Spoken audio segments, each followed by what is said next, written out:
Martín se quedó hace rato. No puedo lavar la ropa porque tengo corriente en la casa. El Martín es muy bien.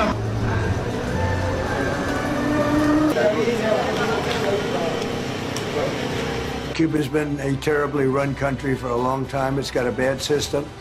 It's been very oppressive, as you know. And we have a lot of great Cuban Americans, all of whom just about voted for me. And they were treated very badly. In many cases, family members have been killed. They've been beaten up and mugged, and like terrible things happened in Cuba. And Cuba's a failing nation. And we're going to do this, and we may stop by Cuba after we're finished with this. But Cuba is a nation that was just been horribly run for many years by Castro. Satu hari satu musuh. Mungkin inilah analogi yang cocok untuk kebijakan politik Amerika Serikat di bawah kepemimpinan Donald Trump. Kekalahan perang maupun diplomasi melawan Iran bikin Presiden Amerika Serikat ini frustrasi berat. Setelah perjanjian damai dengan Iran terjalin, Trump telah menyiapkan agresi militer untuk menyerang Kuba. Trump mengatakan penyerangan Kuba akan segera dilaksanakan dalam waktu dekat ini. Jika dilihat dari kepentingan internal, Kuba memang sebagai wilayah strategis untuk dikeruk sumber daya alamnya, terutama cadangan minyaknya yang melimpah ruah. Akankah Kuba menyerah dengan operasi militer yang dilakukan Amerika, atau justru memberikan perlawanan? Melalui Miguel Diaz-Canel, Kuba menyatakan siap berperang dan tidak takut dengan ancaman Donald Trump. Presiden Kuba ini menyatakan negaranya sangat menginginkan perdamaian, namun wajib untuk membela kedaulatan negaranya. Rencana Trump ini telah memancing amarah dari negara-negara besar, termasuk China yang mendesak Trump untuk menghentikan tekanan ke Kuba. Apakah ini bisa menimbulkan eskalasi baru di kawasan Amerika Latin? Mampukah Kuba seperti Iran yang berani melawan mempertahankan kedaulatan negaranya? Cetak Gol coba merangkum Kuba tantang perang Amerika Serikat yang merecoki negaranya terus sebagai berikut. Melampiaskan kekalahan Iran, Trump instruksikan serang Kuba. Donald Trump memang dikenal sebagai presiden yang keras kepala. Tetapi apa jadinya jika presiden kelahiran New York ini tiba-tiba melunak dalam konfliknya yang berlarut-larut dengan Iran? Dunia kini bisa sedikit bernapas lega dengan kabar baik yang baru-baru ini telah menghampiri. Perundingan pertama di Islamabad memang masih belum mencapai kesepakatan damai, tetapi gencatan senjata Israel dan Lebanon telah membuka kembali harapan perdamaian dunia. Iran baru-baru ini secara resmi telah membuka Selat Hormuz yang diblokir oleh Amerika Serikat. Langkah ini merupakan salah satu cara untuk memulihkan jalur perdagangan internasional, terutama yang berkaitan dengan minyak. Meski terlihat hanya sederhana, ini merupakan bukti kemenangan Republik Islam Iran melawan Trump. Amerika Serikat dinilai salah langkah karena pembukaan Selat Hormuz menguntungkan Iran. Berdasarkan informasi yang beredar, blokade yang dilakukan oleh Amerika Serikat tidak mendapatkan banyak dukungan. Bahkan ada negara sekutunya yang menolak untuk ikut dalam blokade tersebut. Inggris melalui Perdana Menterinya, Keir Starmer, menegaskan bahwa negaranya tidak akan ikut serta dalam aksi blokade tersebut.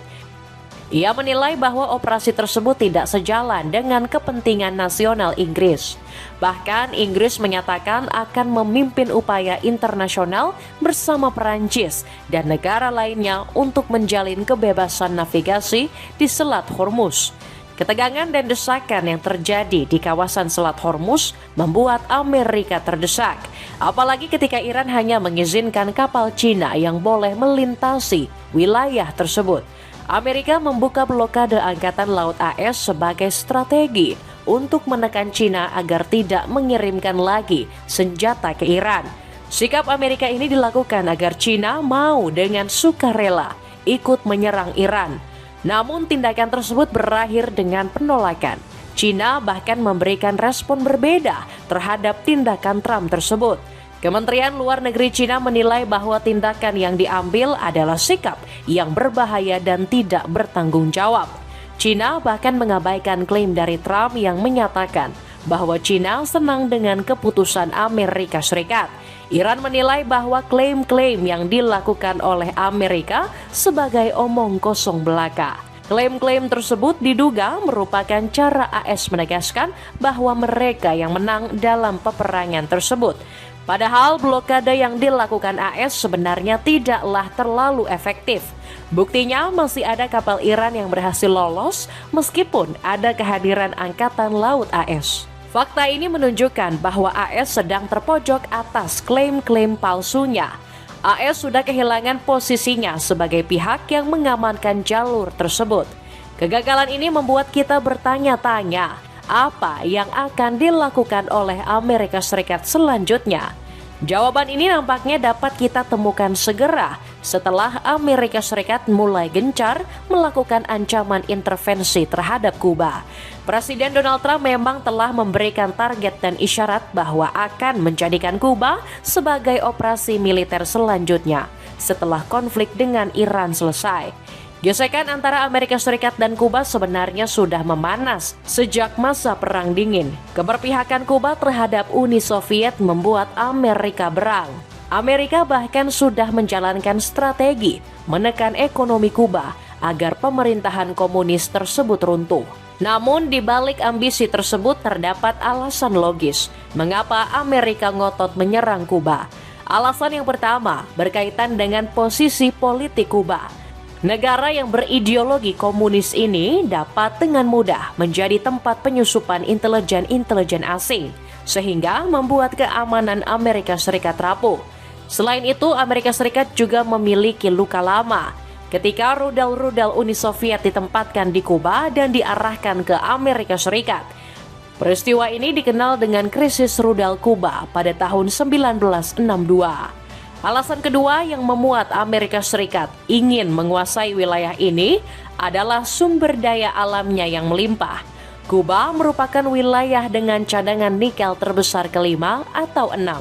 Ditambah daerah ini juga memiliki cadangan kobalt hingga 500.000 metrik ton. Wilayah zona ekonomi eksklusif Kuba yang berada di Teluk Meksiko diperkirakan mengandung minyak dan gas. Cadangan tersebut diketahui belum digarap secara maksimal. When you say Cuba is next, Cuba. whatever you do with the military there, it seems like something. Will that look more like Iran or Venezuela? Can't tell you that. It's a failed nation. They have no money, they have no oil, they have no nothing. They have nice land. They have nice landscape, you know. It's a beautiful island. I think they have great people, but I think Cuba's the end. You know, all my life I've been hearing about the United States and Cuba. You know, when will the United States do it? I do believe I'll be having the honor of taking Cuba.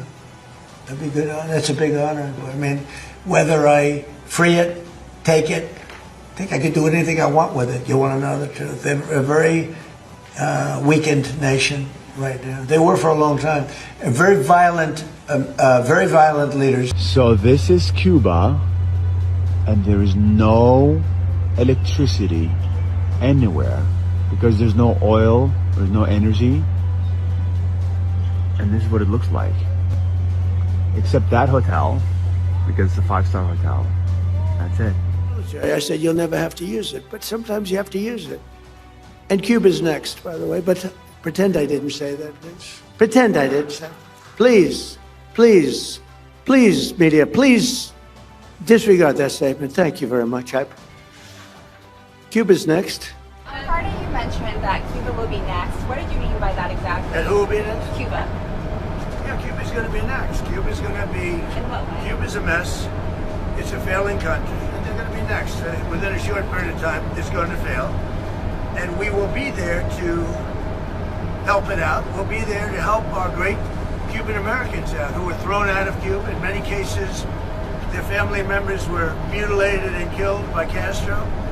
Help Cuba's going to be next. Kuba memberikan perlawanan siap tantang perang Amerika. Ketegangan yang terjadi antara Kuba dan Amerika Serikat dimulai sejak Amerika menginvasi Venezuela. Negara ini merupakan salah satu pemasok utama bagi minyak di Kuba. Invasi yang dilakukan ke Venezuela membuat pasokan minyak menjadi terhenti. Kasus ini di Kuba menyebabkan dampak yang sangat serius.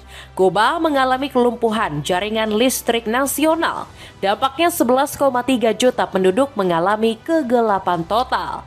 Kuba mengalami kekurangan minyak untuk pembangkit listrik dan infrastruktur yang menua, juga menjadi alasan lainnya. Kondisi ini diperparah seiring adanya embargo bahan bakar. Blokade ekonomi yang dilakukan oleh Amerika Serikat nampaknya jauh lebih parah daripada yang kita bayangkan. Layanan listrik yang terganggu membuat fasilitas media tidak dapat beroperasi tanpa energi yang stabil. Bahkan diperkirakan ada 100.000 orang terdampak akibat hal tersebut. Embargo yang dilakukan oleh Amerika ini juga berdampak pada kendaraan-kendaraan di Kuba. Alhasil, transportasi di Kuba mengalami gangguan akibat embargo tersebut. Strategi Amerika ini sebenarnya adalah langkah yang tepat untuk mengurangi operasi militer. Kerugian akibat perang melawan Iran masih dirasakan oleh Amerika Serikat. Amerika menginginkan agar Kuba jatuh dengan sendirinya tanpa melibatkan operasi militer.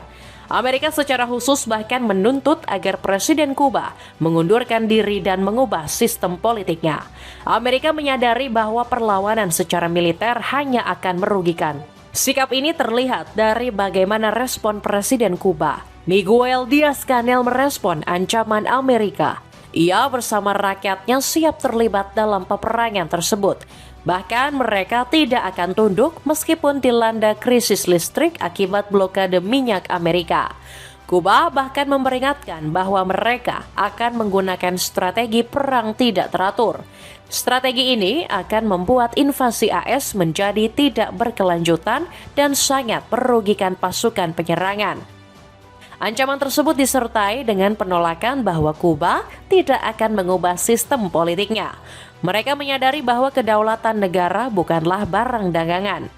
Amerika akan mengalami kerugian besar jika seluruh rakyat dan pejabat Kuba terlibat dalam peperangan tersebut. Strategi ini akan menjadi peperangan yang melelahkan dan menguras banyak sekali biaya. Desatado un plan de preparación para elevar la disposición para la defensa de nuestro pueblo en interés de la guerra de todo el pueblo, que es nuestra concepción de defensa, y que es una concepción defensiva, no agresiva, y es defender al país con la participación y la preparación de todo el pueblo en la defensa. Y denuncia esas acciones como un acto de terrorismo de Estado, un asalto criminal contra nuestra América, zona de paz, una violación de la soberanía de una nación que es símbolo de independencia, dignidad y solidaridad. Y un ataque inaceptable al derecho internacional. No, señores imperialistas, este no es su patrio trasero ni territorio en disputa. No aceptamos ni reconocemos la doctrina Monroe, ni reyes ni emperadores trasnochados.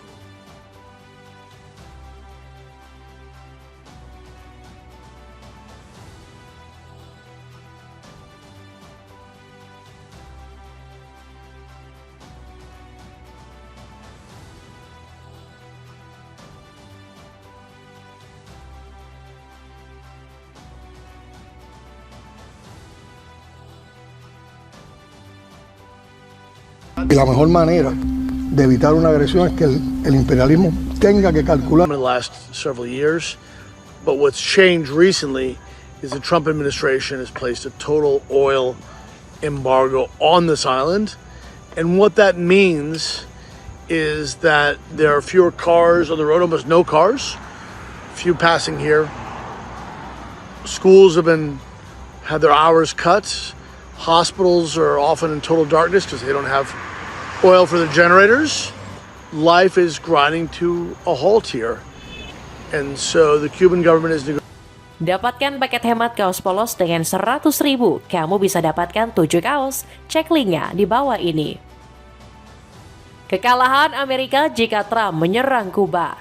Ancaman yang dilontarkan Donald Trump terhadap rakyat Kuba berpotensi hanya sekedar ancaman. Amerika Serikat memang memiliki skenario untuk menaklukkan Kuba, namun skenario tersebut hanyalah sekedar rencana. Meskipun ketegangan politik semakin meningkat, namun resiko yang harus ditanggung sangatlah besar. Apalagi momen ini terjadi setelah Amerika berhadapan langsung dengan Iran. Ketegangan Amerika dengan Iran membuat front baru di Kuba akan menguras sumber daya finansial. Amerika akan mengalami kerugian besar akibat serangannya ke Kuba. Meskipun mengalami kemenangan, kerugian yang ditanggung tetaplah besar. Negara Kuba memang sejak dulu dikenal sebagai salah satu negara yang terlibat konflik dengan Amerika Serikat. Konflik panjang antara kedua belah pihak ini seringkali berakhir pada kerugian AS. Misalnya saja seperti invasi Teluk Babi yang pernah dilakukan. Sebagai informasi, invasi Teluk Babi adalah operasi militer dari CIA dan imigran Kuba untuk menggulingkan pemerintah Fidel Castro. Penyerangan yang dilakukan di Playa Giron ini berhasil digagalkan dalam waktu 72 jam oleh militer Kuba. Kegagalan tersebut justru memperkuat posisi Fidel Castro dan mendorong Kuba menjalin hubungan dengan Uni Soviet. Kekalahan memalukan John F. Kennedy ini meningkatkan ketegangan selama Perang Dingin. Resiko inilah yang mungkin terjadi ketika militer gagal. Posisi Presiden Kuba bukan melemah, justru semakin menguat. Penyerangan terhadap Kuba juga berpotensi menyebabkan ketidakstabilan di kawasan Amerika Latin. Wilayah Kuba merupakan pilar strategis bagi beberapa rezim di kawasan tersebut, dan agresi militer berpotensi memperkuat sentimen anti-Amerika. Agresi militer yang dilakukan terhadap Kuba yang sedang mengalami krisis energi dan ekonomi dapat memicu pengungsian besar-besaran ke Florida. Dampak ini justru semakin memperparah perekonomian Amerika. Lalu, apakah Kuba akan berperang sendiri selama intervensi Amerika Serikat? Pertanyaan ini akan melibatkan negara-negara yang memiliki kedekatan dengan Kuba. Negara pertama yang diperkirakan akan membantu adalah China. Negara ini berkomitmen untuk menjaga kedaulatan Kuba dan menentang intervensi politik. Tiongkok bahwa mengirimkan bantuan kemanusiaan darurat seperti generator oksigen dan obat-obatan. Negara lainnya yang memiliki kedekatan dengan Kuba adalah Rusia. Presiden Vladimir Putin bahkan menilai bahwa tindakan yang dilakukan oleh Amerika sudah melampaui batas. Rusia kerap kali mengirimkan minyak ke Kuba. Langkah ini merupakan upaya yang beresiko di tengah blokade ekonomi oleh Amerika. Selain Rusia, negara lain yang akan membantu adalah Iran.